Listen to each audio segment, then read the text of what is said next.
سلوک، spiritual journey, purification, identification, self audit, معرفت الہی، رب کو پہچاننا، سب کو پہچاننا، رب کے لیے سب کو چھوڑ دینا، یہ ساری کوالٹی جس میں ہوگی اس ولی کا نیچر دیکھو، یا تو وہ ایوب علیہ السلام کا پیکر ہوگا، یا داؤد علیہ السلام کا ہوگا، یا وہ موسیٰ کلیم اللہ کی طرح جلالی ہوگا، یا عیسیٰ روح اللہ کی طرح جمالی ہوگا، بہرحال کسی نہ کسی نبی کا پیکر۔ Every wali Allah is a shadow of any particular prophet. اسی کے قدم پر اس کا روحانی سلوک ہوتا۔ مثال کے طور پر تفصیل میں گئے بغیر حضرت نجم الدین کبرا لطائف اشرفی میں مخدوم سمنانی نے راز کھولا ہے کہ حضرت نجم الدین کبرا رحمت اللہ تعالی علیہ قدم موسوی پر سلوک کیا تھا۔ تو آپ حضرت نجم الدین کبرا کا حال پڑھو، جو جلال موسیٰ میں وہی جلال ان میں، جو روشنی ادھر اسی کا عکس ادھر، جو معجزہ ادھر وہی کرامت ادھر۔ اور مختصر میں بتاؤں، قدوۃ الکبریٰ محبوب یزدانی مخدوم سلطان سید اشرف جہانگیر سمنانی، یہ قدم عیسیٰ مسیح پہ سلوک کیا۔ یہ عیسیٰ روح اللہ کا پرتو ہیں۔ تب شیخ کبیر نے کہا، اور بہت سے لوگ برمنگم کے دربار شریف میں جا کے منظر دیکھ چکے ہیں، کہ حضرت عیسیٰ مسیح جس طرح بیماروں کو شفا، اندھوں کو بینائی، کوڑھیوں کو اچھا اور مردوں میں جان ڈال دیتے تھے، وہ ساری کرامتیں مخدوم اشرف سمنانی سے ظاہر ہوئی۔ کہنے کا مطلب یہ ہے کہ کوئی ولی آدم صفی اللہ کا پرتو، کوئی نوح نجی اللہ کا پرتو، کوئی موسیٰ کلیم اللہ کا پرتو، کوئی ابراہیم خلیل اللہ کا پرتو، کوئی عیسیٰ روح اللہ کا پرتو، مگر میرا غوث، تمہارا غوث، سارے غوثوں کا غوث سیدنا عبد القادر جیلانی قدم محمد الرسول اللہ پہ سلوک کیا ہے۔ قدم محمدی صلی اللہ علیہ وسلم پر سلوک ہے۔ اب راز کھل گیا کہ جس طرح نبیوں میں رسول اعظم کا جواب نہیں، ایسے ہی ولیوں میں غوث اعظم کا جواب نہیں۔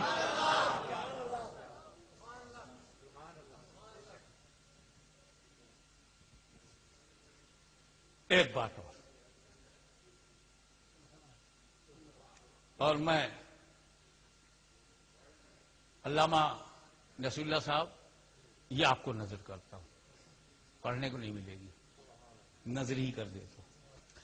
بہت مشہور ہے کہ غوث اعظم جب پیدا ہوئے اور کچھ ہی مہینے کے بعد رمضان کا وقت آ گیا تو ان کی ماں دودھ پلا رہی ہوں، دودھ نہیں پی رہے ہیں۔ مشہور ہو گیا کہ ابو صالح جنگی دوست کے گھر میں ایک ایسا بیٹا پیدا ہوا ہے کہ جب مغرب کی اذان ہوتی ہے تب دودھ کے لیے روتے ہیں، چلاتے ہیں، یعنی ڈیمانڈ کرتے ہیں۔ دن بھر ماں پلاتی رہے، نہیں پیئیں گے، باہر سے بھی پلائے تو نہیں پیئیں گے، باہری دودھ بھی نہیں پینے کو تیار۔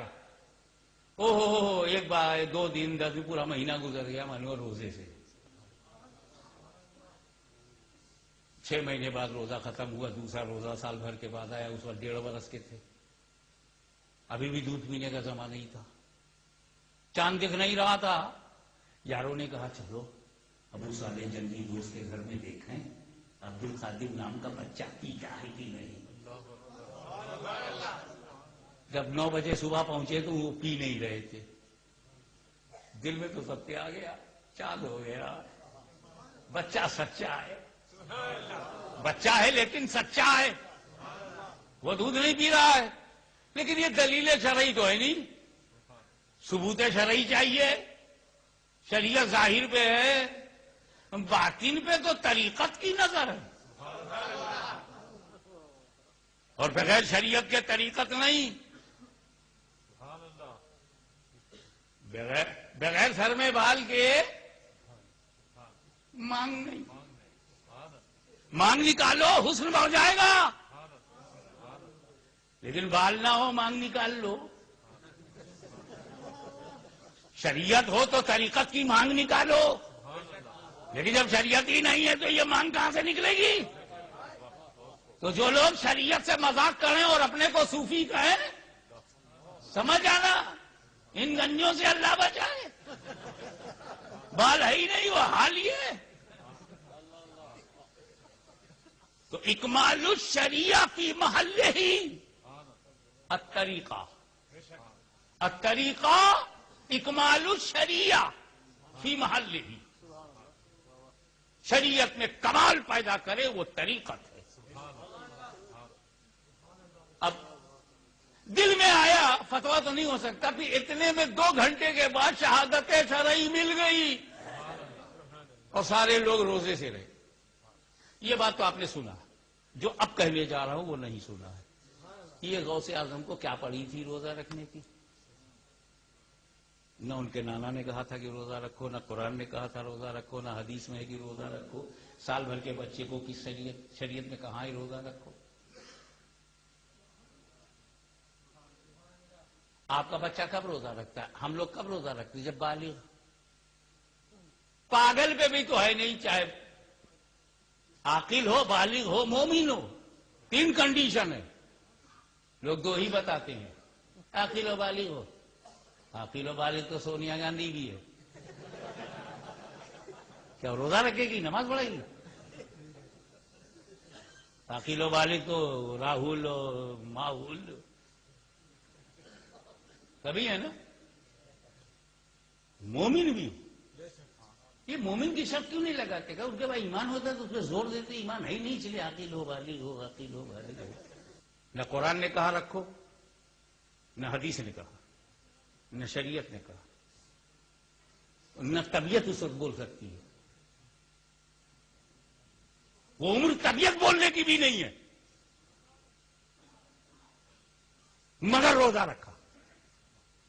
ہم پیدا ہوتے ہیں نہیں رکھتے، بالغ ہونے کے بعد رکھیں گے۔ پیدائش کا فرق یہ ہے کہ ہم پیدا ہوئے ہیں فطرت بشریت پر، ہم پیدا ہوئے ہیں ہیومن نیچر پر۔ ہمیں آگے مسلمان بننا ہے، آگے نمازی بننا ہے، آگے روزے دار بننا ہے، آگے شریعت پہ عمل کرنا ہے۔ پیدا ہوئے ہیں فطرت آدمیت، فطرت انسانیت، فطرت بشریت پر ہم پیدا ہوئے ہیں۔ ہمیں آگے چل کے شریعت کے مطابق چلنا ہے۔ اور غوث اعظم پیدا ہوئے ہیں فطرت شریعت پر، آگے چل کر انہیں مشیت کے مطابق چلنا ہے۔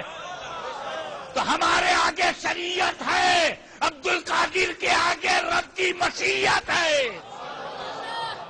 اسی لیے توجہ چاہوں گا، ایک مقام زندگی میں ایسا آیا کہ میرے جد کریم، میرے سید الاجداد سرکار محی الدین عبد القادر جیلانی رضی اللہ تعالیٰ عنہ وارضاہ عنہ نے ارشاد فرمایا، زندگی میں ایک مقام ایسا آیا کہ تاجدار بغداد نے اعلان کیا کہ سنو، میں اس وقت تک روٹی نہیں کھاتا جب تک خدا نہ کہے عبد القادر روٹی کھاؤ، میں اس وقت تک پانی نہیں پیتا جب تک خدا نہ کہہ دے عبد القادر پانی پیو۔ تو شریعت پر قادری چلتا ہے، مشیت پہ عبد القادر چلتا ہے۔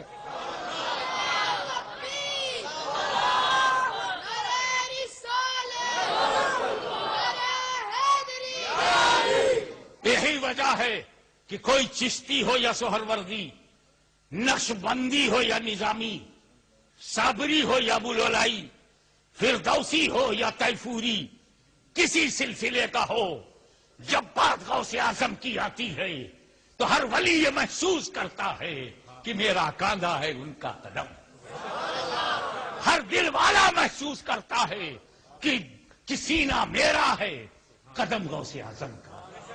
یہ آنکھ، یہ دل، یہ گردہ، یہ دماغ سنیوں نے راہ پہ ڈال دیا. اب غوث اعظم جس پر جی چاہے اپنا قدم رکھ دو. آنکھوں پہ رکھو آپ کی ہے، دل پہ رکھو آپ کا ہے، دماغ پہ رکھو آپ کا ہے. جب تک بکے نہ تھے، کوئی پوچھتا نہ تھا، تم نے خرید کر مجھے انمول کر دیا. وآخر دعوانا ان الحمد للہ.